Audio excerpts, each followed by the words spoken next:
You know what this is? Only a select amount of people in the world have this. Only one of them was Mexican. Actually, that's a bit of a stretch. I think quite a few owners of this are Mexican as well. And those same people also went to the same high school as me. And maybe one or two of them have the same birthstone as I do. But anyway, only a select few amount of people own one of these. But not one of them are as random as I am. What is up, everybody? RandomRandomMan here. And if you're living in the United States and are watching this as soon as it's up, happy Thanksgiving, as I am bringing you and myself a little bit of a Thanksgiving treat, as I am here to bring you my review for The Irishman. Based on the 2004 book, I Heard You Paint Houses, which is actually this movie's on-screen title, written by Charles Brandt, the plot of this epic crime drama basically follows Frank Sheeran, played by Robert De Niro, a truck driver who becomes a hitman and gets involved with mobster Russell Bufalino, played by Joe Pesci, including his time with powerful teamster Jimmy Hoffa, played by Al Pacino. Going into this movie, it was among my most highly anticipated of the year, and it's for many, many reasons, including the director behind the camera, Martin Scorsese, one of my favorite filmmakers of all time, the stacked cast of players in front of the camera, including our main three, Robert De Niro, Joe Pesci, and Al Pacino, and the concept alone in it being yet another mobster movie from Scorsese. He's made quite a few of them in the past, but it looked like a behemoth of a gangster movie. And I both mean that figuratively and literally, as it has a running time of about 3.5 hours. Scorsese is no stranger to making longer films going at about 3 hours, but this one was also notable in that it is distributed and produced by Netflix, which was how I was able to watch this thing. Starting out with the cast and their performances, we, of course, have Robert De Niro as the Irishman himself, Frank Sheeran. Now, like Scorsese having done a bunch of mafia movies before, De Niro is no stranger to playing a bunch of gangsters and mafioso types. But with this one, there is a lot of heft in terms of him playing a character that spans over quite a few decades within his own lifetime. And this story is specifically based on quite a bit of history. And with De Niro's performance, it's an understatement to say that he's one of the best actors of this generation, working right now, or even of all time. Two-time Oscar winner, and even though he already has 2 of those statues on his mantle, this is among his best performances I've ever seen him give. There are a lot of layers to what De Niro does in portraying Sheeran, and not just spanning over the course of some decades in playing this guy, but also him taking into account the effect of his actions, his family being in the background of what he does. Though we aren't meant to sympathize with him in every angle, especially with what he does throughout,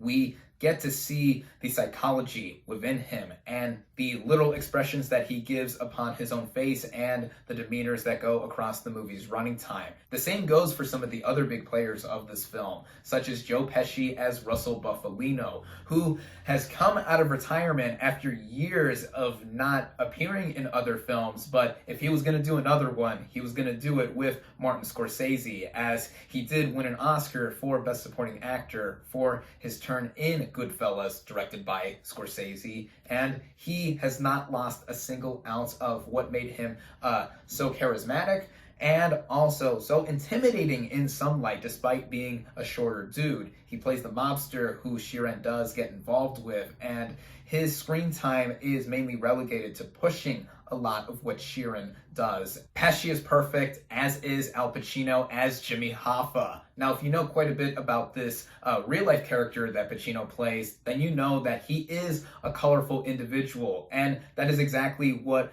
the role entailed for Pacino to play him, as his signature Pacino-isms, like his explosive acting style and his hand movements, his body movements, all of that. this is what Pacino does best. And I'm actually really surprised that he has never worked with Martin Scorsese up until this point. I mean, of course, Pesci worked with Scorsese before, and through multiple movies, De Niro has been a frequent collaborator with Scorsese, but this first collaboration between Pacino and Scorsese did not disappoint in the slightest, as he is phenomenal, as is Pesci, De Niro, and the rest of the ensemble, and there are quite a few other supporting players that I gotta give shout outs to. There are other people that pop up here and there, such as Harvey Keitel, with some limited screen time, but I thought he was fantastic for what he had to do. Ray Romano also shows up as both the cousin to Russell Bufalino and the lawyer to Frank Sheeran. I haven't seen him play a role like this probably ever, as I mainly know him for comedy. He's a comedian in real life. He did bring a little bit of the movie's comedy as well. Stephen Graham plays Tony Pro, who is in a bit of a testy relationship against fellow Teamster Jimmy Hoffa. I thought that he was superb as well. And then the last shout outs I gotta give are to the actresses who play one of Frank Sheeran's daughters, Peggy. Lucy Galena plays the younger version of her, and Anna Paquin plays the older slash adult version of her. There's been quite a bit of talk at Paquin's performance in particular for her not saying or doing much and just sitting or standing in any scene with either Sheeran or other players. But I would have to say that her silence in many scenes does evoke a lot, especially since she's in the background of what actions that her father does. And this also applies with young Galena's performance and her not saying or doing much with her dad doing all this stuff early on. And I thought that both of them, for what they had to do, were simply excellent, which I feel is the case for everyone in the cast here. There is not one sour note among the ensemble, but of course, the three big players of the biggest worthy mention are Robert De Niro, Joe Pesci, and Al Pacino.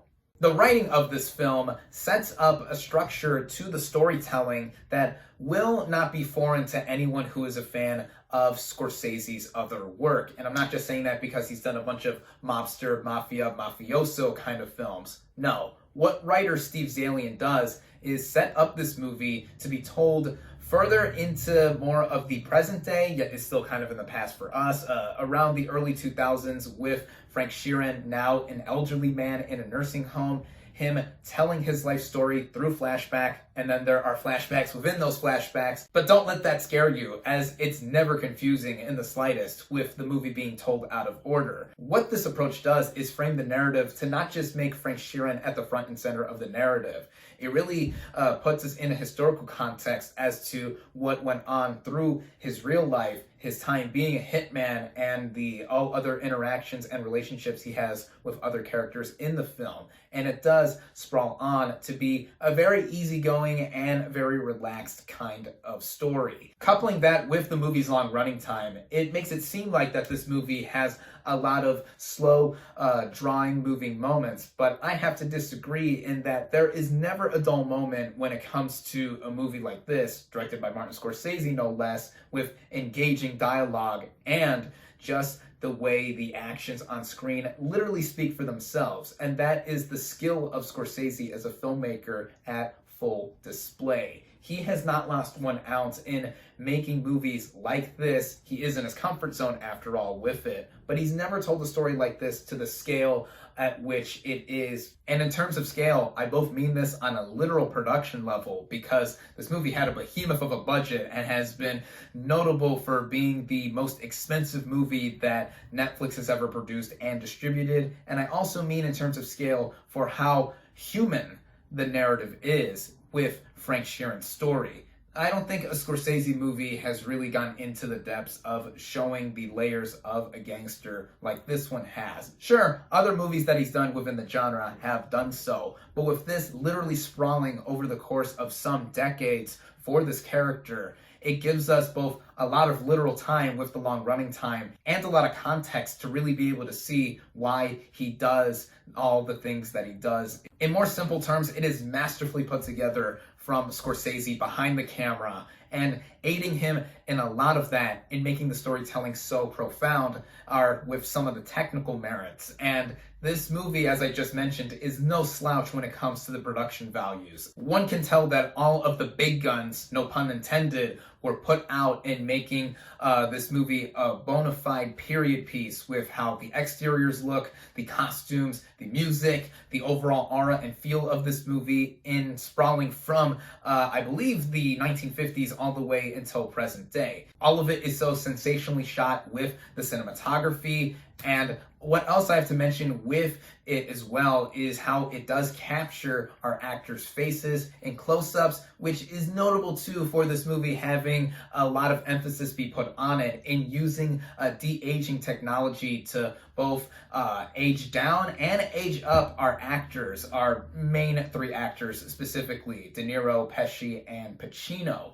Now, with that, at first, I was nervous seeing how it would all be put into play for extended periods of time, because it is noticeable, even if the visual effects in some other recent movies have been so good. But I gotta say that after a while, I didn't notice that any visual effects were being used on these actors. And it's mainly because it's also so subtle, and I think that there's quite a bit of makeup work also aiding in helping these actors look like different ages across the decades that this movie does take place in. The only time where I felt it was a little sketchy in terms of aging down an actor, specifically De Niro's Sheeran, is in a brief flashback during his time in World War II, but that only lasts like a minute or two. It's just one small moment of the movie in terms of the grander 3.5-hour picture. Speaking of that grander picture too, the editing of this movie is also top notch. Yes, this movie is 3.5 hours, and some can argue that this movie didn't need to be that long in the first place, or no movie really should exceed a certain running time. But this movie earns just about every minute and second of its 3.5-hour running time. The way scenes weave and transition from one another, and it lingering on for specific moments, I never thought was either too long or too short. In fact, by far my favorite moment of the movie comes from this very intense moment just after the second act, before the third act. I don't know, I don't want to give anything away, but it's this long sequence that really had me on the edge of my seat, biting my nails practically, and seeing how it was done. There was no music, which made it all the more tense, and the amazing acting just added on to it being one of my favorite moments I've seen in any movie all year so far. Even though I've only seen this movie once, just this morning actually, I got up at about 6:30-ish and started the movie at around 7 o'clock and finished at about 10:30 in the morning, because I really wanted to sit down and get through this in one go. The only time I ever paused the movie was when my Netflix just stopped or skipped and I had to rewind it a little bit, but that's about it. I never got up or stopped the movie at any other point. Even though I've seen this movie only once, I can say that there is quite a bit here to get into with more of the praiseworthy elements. And in terms of issues, there really isn't much I can say that there is with how it was all put together. You can say that there are Scorsese-isms in there that make it feel like not much different from what he has done in the past. But what I've mentioned before in this movie really playing up a humanistic level for Sheeran's character, it does make it unique in the grander scheme of things for Scorsese's filmography. The final half hour or so of this movie does bring out some of the more dramatic and emotional elements that are more introspective for Sheeran as a character, and just for the narrative as a whole, as it does, again, make for one of Scorsese's most human work yet. I would even argue that it is his most human effort yet for his mobster mafia movies that he has done for the last few decades. Film fans of all kinds are so gonna want to watch this thing, or have already seen it and will continue to multiple times, given how it is readily available to stream on Netflix. How does this fare up in terms of it in the rest of the movies of Scorsese's filmography that I have seen? Well, it isn't my absolute favorite, at least not as of now, because there are other movies out there, at least 3 of them, that I would consider contenders to be the best movie that he's ever made. It's really tough. I mean, when you have a guy like him who's made so many classics at this point, it's difficult to rank movies of his like with other filmmakers such as Steven Spielberg. But in terms of here and now, I love this movie, and it is among my favorites of 2019 thus far. I highly recommend it. My final verdict for The Irishman is 4.5 out of 5 stars.